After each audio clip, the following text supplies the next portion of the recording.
Hello everyone, welcome to the Newton Guru an examination special series में आज का अपना टॉपिक है मोमेंटम कंजर्वेशन प्रिंसिपल, या हम इसे ऐसे भी कह सकते हैं कि principle of conservation of linear momentum which is very important for 11th class. Okay, और आज से 11th की भी वीडियोज ऐसे ही रेगुलर आएंगी। ओके, तो फॉर इंट्रोडक्शन, मैं हूँ Chandradeep and this is your learning channel Newton गुरु। तो बच्चों, इससे पहले कि हम मोमेंटम कंजर्वेशन प्रिंसिपल को की स्टडी करें, सबसे पहले जानेंगे what is linear momentum. Okay, देखिए ये एक ऑब्जेक्ट है सपोज m मास का, और वो v वेलोसिटी से मूव कर रहा है किसी एक पर्टिकुलर डायरेक्शन में। ओके, देन ऐसे में product of the mass of this object and its velocity is called linear momentum, और इसे p से डिनोट करते हैं, और ये वेक्टर क्वांटिटी होती है। Okay, what is linear momentum, ये क्लियर हो गया होगा। It is defined as the product of mass and velocity of object, that is अगर हम p की बात करें तो phi होगा m इंटू v के बराबर। Okay, this is linear momentum of an object, यानी कि product of mass and velocity. Very simple concept. और यहाँ पे हमें पढ़ना है आज मोमेंटम कंजर्वेशन प्रिंसिपल। तो ये प्रिंसिपल क्या है, ये थोड़े से लिख लेता हूँ मैं यहाँ पे, मोमेंटम कंजर्वेशन प्रिंसिपल। ठीक है,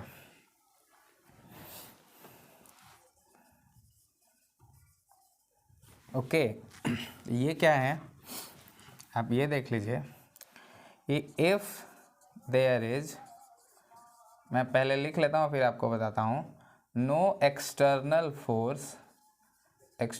force acting on the system, linear momentum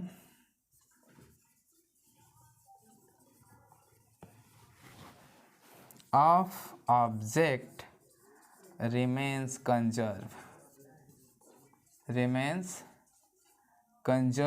okay, conserve का मतलब होता है that it is not changed in case of no external force act on the body, linear momentum of the body never change। Okay, ये है momentum conservation principal. ये क्या बताता है बेसिकली, मैं थोड़ा सा इसे बोल देता हूँ हिंदी में, और हिंदी में इसका मतलब है कि अगर कोई ऑब्जेक्ट पे जो कि मूव कर रहा है या मूव नहीं भी कर रहा है तो ओके, अगर उस पर कोई भी एक्सटर्नल फोर्स ना लगे तो उसका मोमेंटम हमेशा कंजर्व रहता है, कांस्टेंट रहता है, सेम रहता है। Okay, linear momentum. ओके, अब देखिए इसे हम प्रूफ करने की कोशिश करेंगे कि ये कैसे प्रूफ होता है। देखिए, प्रूविंग इंपॉर्टेंट है, और लीनियर मोमेंटम का जो कॉन्सेप्ट है ना, फिर चाहे आप रॉकेट प्रोपल्सन पढ़ें या एक्सप्लोजन ऑफ बॉम्ब पढ़ें, यानी कि बॉम्ब ब्लास्ट होता है तो कैसे कैसे कौन कौन सी फिनोमेना होती हैं, या फिर रिकॉइलिंग ऑफ गन कहें, रॉकेट प्रोपल्सन कहें, इन सभी चीज़ों में इसका काफ़ी ज़्यादा यूज होता है। ठीक है, अब हम इस प्रिंसिपल को प्रूफ करने जा रहे हैं यहाँ पे। अब देखिए, मान लो ये सरफेस है एक, और इस सरफेस पे दो ऑब्जेक्ट, एक का मास है m1 और दूसरे का मास है m2। ओके, ये दो ऑब्जेक्ट एक ही डायरेक्शन में initial velocity u1 and u2 से ट्रैवल कर रही हैं। कंडीशन ये है u1 ग्रेटर देन u2।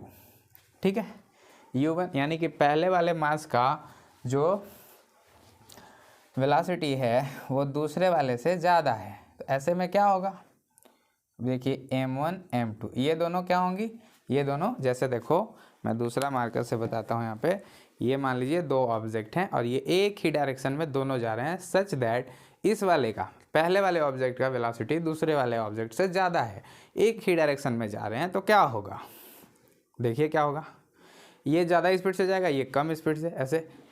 तो ये क्या हुआ, यहाँ पे कॉलिजन होगा ना, यहाँ पे देखिए कॉलिजन हुआ, और कॉलिजन होने के बाद कौन कौन से कंडीशन, मान लो ऐसे आके टकराया, तो हो सकता है एक पॉसिबिलिटी ये है कि ये दोनों साथ ऐसे जाएं, चिपक जाएं। ठीक है, ये हो सकता है, ओके, ये हो सकता है दोनों टकराने के बाद रुक जाए, ये भी हो सकता है, इट में भी पॉसिबल, और ये भी हो सकता है कि ऐसे टकराए, ऐसे टकराया और इसकी वेलोसिटी और इसकी वेलोसिटी, दोनों की वेलोसिटी अब चेंज हो गई है इस कॉलिजन के दौरान। ओके, तो मान लिया हमने यहाँ पे कि ये जो दोनों, हमने ये तीसरा वाला यानी कि टकराने के बाद दो अलग अलग वेलोसिटी से मूव करें, ये वाला कंडीशन चूज किया है यहाँ पे।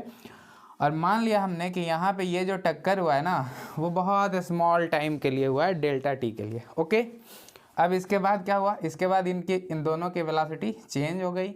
m1 जो है ना वो v1 स्पीड से चल रहा है और m2 जो है वो v2 स्पीड से चल रहा है। ओके, एकदम क्लियर रखिएगा ये चीज़ें। ये है initial system and this is final system, और यहाँ पे एक प्रोसेस हुआ है जिसे हम कोलिजन कहते हैं, ठीक है। और इस प्रोसेस में हुआ क्या है, basically velocity of the object changes. Okay, तो ये एकदम वेल क्लियर होना चाहिए दिमाग में। क्या हुआ, पहले इनिशियली m1 की जो स्पीड है वो u1 है और m2 की स्पीड u2 है। इन दोनों के बीच क्या होता है, टक्कर होता है। टक्कर क्यों हुआ, क्योंकि u1 ग्रेटर देन u2, यानी कि पहले वाले की स्पीड दूसरे वाले की स्पीड से ज़्यादा है। ओके, और इसलिए यहाँ पे टक्कर हुआ। टक्कर होने के बाद ये दोनों अलग अलग जा रहे हैं उसी पाथ पे। अब क्या हो गई, इनकी वेलोसिटी चेंज हो गई है and the final velocity of m1 becomes v1 and final velocity of m2 becomes v2। Okay, अच्छा ऐसे में आपके दिमाग में ये आएगा कि क्या यहाँ पे वेलोसिटी चेंज होगी, क्या मास भी चेंज होगा। टक्कर होने से क्या होगा, ये सेफ टक्कर है, यहाँ पे टूटा फूटा नहीं है कुछ, ठीक है, मतलब टूटा नहीं है यहाँ पे कुछ भी। ये ऐसे ऐसे जा रहे थे, ऐसे टक्कर हुआ और फिर वो जा ही रहे हैं। तो ऐसे में चूँकि ये बॉडीज सेफ हैं अभी, इनका ये टूटे नहीं हैं, ठीक है, तो इनका मास यहाँ पे कांस्टेंट है। जैसे दो दोस्त दौड़ रहे हो मान लो, और एक मोटा सा दोस्त है और एक पतला सा दोस्त है, अगर दोनों में टक्कर हो गया तो मास थोड़ी चेंज होता है यार, मास तो चेंज नहीं होगा ना। ऐसा तो नहीं है कि पतला वाला मोटा हो जाएगा और मोटा वाला पतला हो जाएगा थोड़ा सा। ऐसा होता तो अच्छी बात होती है यार, वेट घटाना बहुत आसान हो जाता। फिर हम लोग क्या करते, जो जो काफ़ी मोटा सा आदमी है वो उसका वेट घट नहीं रहा, ओके, मेरे को भी फ़ायदा होने वाला था इससे, ठीक है। वो क्या करता है, एक पतला सा दोस्त ढूंढता, दौड़ के आते दोनों और टक्कर ले लेते थोड़ा सा, और क्या होता, पतले वाले का वेट बढ़ जाता और मोटा वाला जो है वो पतला हो जाता, थोड़ा सा वेट कम हो जाता उसका। पर ऐसा नहीं होता, यहाँ पे मासेज चेंज नहीं करती, ओके। और चेंज क्या करेगा, वेलोसिटी चेंज करेगी एंड दैट्स वाई मोमेंटम भी चेंज करेगा। ओके, चलिए तो हम पहले इनिशियल मोमेंटम, अब हमारे पास दो सिस्टम है, देखिए एक सिस्टम ये है और दूसरा सिस्टम ये है, और दोनों ही सिस्टम में दोनों इस यहाँ पे बीच में एक प्रोसेस हुआ है 4 time delta T, very small time, और यहाँ पे टक्कर हुआ था, ठीक है। अब देखो इनिशियल मोमेंटम मैं लिखता हूँ सिस्टम का, मैं इसे मिटाता हूँ, आप थोड़ा सा स्क्रीनशॉट ले लेंगे इसको या लिख लेंगे कॉपी में जल्दी से। यहाँ पे इसको मिटाना पड़ेगा जिसमें हमने मोमेंटम को डिफाइन किया था, और हम इसे प्रूव करेंगे, ठीक है। तो देखो इनिशियल मोमेंटम ऑफ सिस्टम लिखने वाला हूँ मैं, इनिशियल मोमेंटम ऑफ सिस्टम, ठीक है। ये क्या होगा बताइए, पी इनिशियल, इन दोनों का, इसका मोमेंटम प्लस दूसरे वाले का मोमेंटम, यानी कि m1 u1 plus m2 u2 and final momentum of the system after collision. After collision के बाद पूरे सिस्टम का मोमेंटम कितना है, तो पहले वाले का मोमेंटम एंड दूसरे वाले का मोमेंटम ऐड कर देंगे। पहले वाले का मोमेंटम है m1 v1 plus m2 v2, क्योंकि मोमेंटम कितना होता है, मास इनटू वेलोसिटी होता है, ठीक है। अब मैं थोड़ा सा यहाँ पे ये देख लेता हूँ, हम लोग क्या कर लेते हैं, इंडिविजुअली चेंज इन मोमेंटम निकाल लेते हैं, यानी कि change in momentum of first object या ऑब्जेक्ट ऑफ मास m1, ऐसे लिखते हैं, ऑब्जेक्ट ऑफ मास m1, ये कितना हुआ है, डेल्टा p m1, इसको ऐसे लिख रहा हूँ मैं। Change in momentum takes place of object m1, पहले मैं निकाल लेता हूँ, अभी प्रूव करेंगे इसको, लेकिन पहले वाले में कितना चेंज हुआ ये निकाल लेता हूँ। तो मैं आप ऐसे निकाल सकते हैं m1 u1 माइनस m1v1। देखिए पहले इतना था, अब इतना हो गया। आप ऐसे भी चेंज निकाल सकते हो या m1v1 माइनस m1u1 भी निकाल सकते हो। दोनों चेंज हमें निकालना है, कितना चेंज हुआ, तो ये दोनों ही तरीके से निकाला जा सकता है। m1v1 माइनस m1u1 ऐसे भी निकाल सकते हैं आप। ओके, कंफ्यूज नहीं होना, यहाँ पे दोनों ही आपको वैल्यू देंगे मोमेंटम के चेंज का। एंड अब देख लेते हैं फॉर डेल्टा पी m2 दूसरे वाले का पहले क्या था, m2u2 था, और अब क्या है, m2v2 है। ठीक है, m2v2 है। ओके, तो ये तो change in momentum of the individual bodies हुई हैं। ठीक है, अब मैं देखता हूँ यहाँ पे, अब मैं इसे थोड़ा सा मिटाता हूँ और देखिए यहाँ पे क्या हुआ है।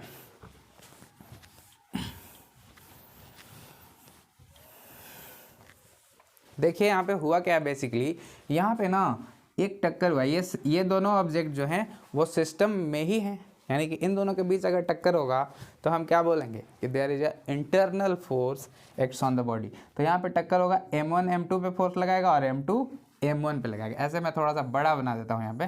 देखिए m1 m2 पे इधर लगा रहा है, m2 m1 पे इधर लगा रहा है, दोनों के बीच टक्कर हुआ ऐसे। तो ये वाला हाथ जो है वो इस पे फोर्स लगाएगा और ये वाला इस पे, और दोनों का ये जो फोर्स है अकॉर्डिंग टू न्यूटन्स लॉ क्या होगा, बराबर होगा। ओके, तो हम यहाँ पे लिखते हैं अकॉर्डिंग टू, और न्यूटन का कौन सा लॉ, थर्ड लॉ। ठीक है, न्यूटन्स थर्ड लॉ क्या मिलने वाला है हमें यहाँ पे F/1 due to 2 is equal to F/2 due to 1 negative, क्योंकि एक का डायरेक्शन उधर है, दूसरे का डायरेक्शन इधर है। ओके, F/2 ड्यू टू 1 उस डायरेक्शन में, F/2 due to 1 and F/1 due to 2 इस डायरेक्शन में। तो दोनों एक दूसरे के इक्वल और अपोजिट हैं, और इसलिए हमें यहाँ पे वेक्टोरियली माइनस से लिखना पड़ेगा।